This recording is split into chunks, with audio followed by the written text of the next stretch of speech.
আসসালামু আলাইকুম ওয়া রাহমাতুল্লাহি ওয়া বারাকাতুহু। আলহামদুলিল্লাহি রাব্বিল আলামিন ওয়াসসালাতু ওয়াসসালামু আলা সাইয়্যিদিল মুরসালিন মুহাম্মাদিন ওয়া আলা আলিহি ওয়া সাহবিহি আজমাইন ওয়া বা'দ। পবিত্র রমজানের শুভ সূচনায় সকলকে মোবারকবাদ জানাই। আমাদের আজকের এই নতুন পথ চলা আল্লাহ তাআলা রব্বুল আলামিনের প্রতি তাওয়াক্কুল করে ভরসা করে আমাদের এই নতুন পথ চলা শুরু হচ্ছে। আল্লাহ তাআলা রব্বুল আলামিন যেন আমাদেরকে এটা দ্বীনের খিদমত হিসাবে কবুল করেন এবং আমাদের প্রচেষ্টাকে যেন আল্লাহ তাআলা রব্বুল আলামিন সফল করেন। আপনারাও সকলে দোয়া করবেন এবং আমাদের সঙ্গে থাকবেন।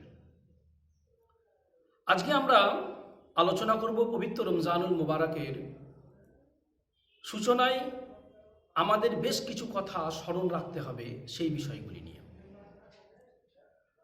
প্রথমে আমাদের মনে রাখতে হবে প্রত্যেকটা মুসলমান সাবালক বিবেক বুদ্ধি সম্পন্ন সুস্থ এরকম প্রত্যেকটা মুসলমানের প্রতি রমজানের প্রত্যেকটা রোজা রাখা ফরজ। যদি কোনো ব্যক্তি ইচ্ছা করে সজ্ঞানী রমজান মাসের কোনো একটি রোজাকে পরিত্যাগ করে তাহলে সে গুনাহে কাবিরার ভাগীদার হবে এবং চরমভাবে সে শাস্তির সম্মুখীন হবে। হাদিস শরীফের মধ্যে রাসূলুল্লাহ সাল্লাল্লাহু আলাইহি ওয়াসাল্লাম রোজার যেমন ফজিলতের কথা বলেছেন, তেমন রোজা ছেড়ে দেওয়ার যে কুপরিণাম আছে সেগুলোর সম্পর্কে বিস্তারিত আলোচনা করেছেন। আমরা আগামী ভিডিওতে ইনশাল্লাহ সেই বিষয়ে আলোচনা করব। এখন আমরা রমজানের প্রস্তুতি প্রসঙ্গে যে কথাগুলি আমাদের স্মরণ রাখা দরকার সেগুলি কয়েকটা বিষয় আমরা আলোচনা করব ইনশাআল্লাহ। আমাদের মনে রাখতে হবে রব্বুল আলামিন আল্লাহ তাআলা তিনি তার অপার কৃপার মাধ্যমে আমাদেরকে একটি রমজান পাওয়ার সেই সৌভাগ্য দান করেছেন, সুযোগ দান করেছেন। সেই রমজানের প্রত্যেকটা রোজা মূল্যবান এবং এর প্রত্যেকটা আমল, প্রত্যেকটা ইবাদত হচ্ছে মূল্যবান।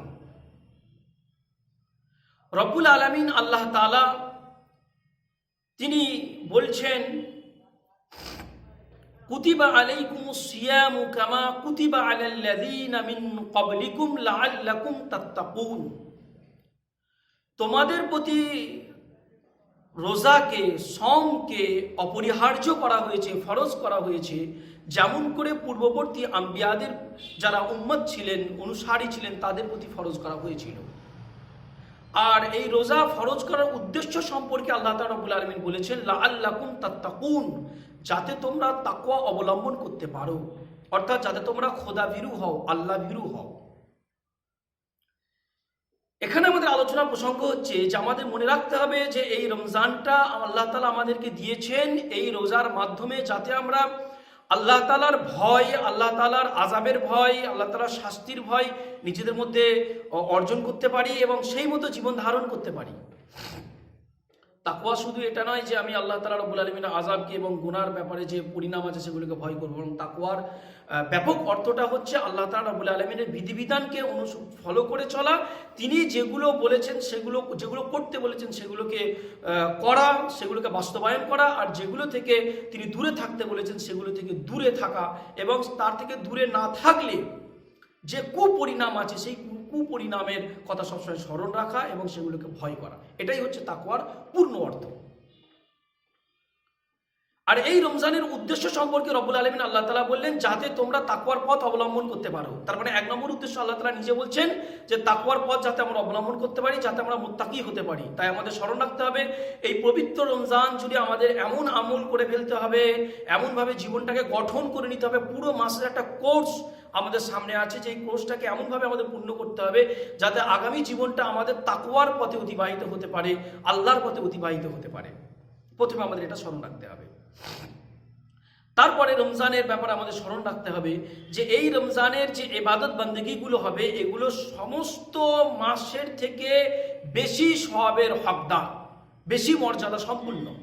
আমি যদি অন্য কোনো মাসে কোনো ইবাদত করে থাকি তাহলে সেই মাসে আমি যে সওয়াবটা পাবো সেই সওয়াবের থেকে এই মাসেতে আমি কম করে 70 গুণ বেশি সওয়াব পাবো, এবং প্রত্যেকটা নফল ইবাদতের সওয়াব আমি ফরজ ইবাদতের সমতুল্য পাবো। আর ফরজ ইবাদতগুলো সব যে ফরজ ইবাদতের যে সবগুলো আছে সেগুলিকে 70 গুণ বৃদ্ধি করে দেওয়া হবে। অর্থাৎ আপনি যদি অন্য কোনো মাসে 2 রাকাত নফল নামাজ পড়ে থাকেন তাহলে আপনি 2 রাকাত নফল নামাজের যে সওয়াব সেই সওয়াবটা পাবেন, কিন্তু রমজানে হলে আপনি সেটা 2 রাকাত ফরজ নামাজের সওয়াব পাবেন। আবার প্রত্যেকটা ইবাদতকে 70 গুণ বেশি সওয়াব দেওয়া হবে। তাহলে হিসাবটা এরকম দাঁড়াবে, আল্লাহ তাআলা রাব্বুল আলামিন যেমনটা বলেছেন যে প্রত্যেকটা ইবাদতের সওয়াব আল্লাহ তাআলা 10 গুণ দেন, 10 গুণ থেকে 70 গুণ পর্যন্ত আল্লাহ তাআলা রাব্বুল আলামিন বৃদ্ধি করে দেন। তাহলে 10 গুণ পাচ্ছে এবং 70 গুণ পর্যন্ত বৃদ্ধি পাচ্ছে। আবার 700 গুণ পর্যন্ত বৃদ্ধি পাওয়া, 1000 গুণ পর্যন্ত বৃদ্ধি পাওয়ার রেওয়ায়তও আছে। তার মানে একবার যদি আমি কোনো ইবাদত করে থাকি, অর্থাৎ যদি আমি 1 টাকাই রমজান মাসে দান করে থাকি, তাহলে তার সওয়াব আমি কম করে পাচ্ছি 10 টাকা। এবারে 10 টাকার যে আমি যেটা পাচ্ছি সেটা আল্লাহ তাআলা রাব্বুল আলামিন তার রহমত দিয়ে বৃদ্ধি করে সেটাকে 70 অথবা 700 গুণ বৃদ্ধি করবেন অথবা 1000 গুণ বৃদ্ধি করবেন, সাধারণ যে কোনো সময়।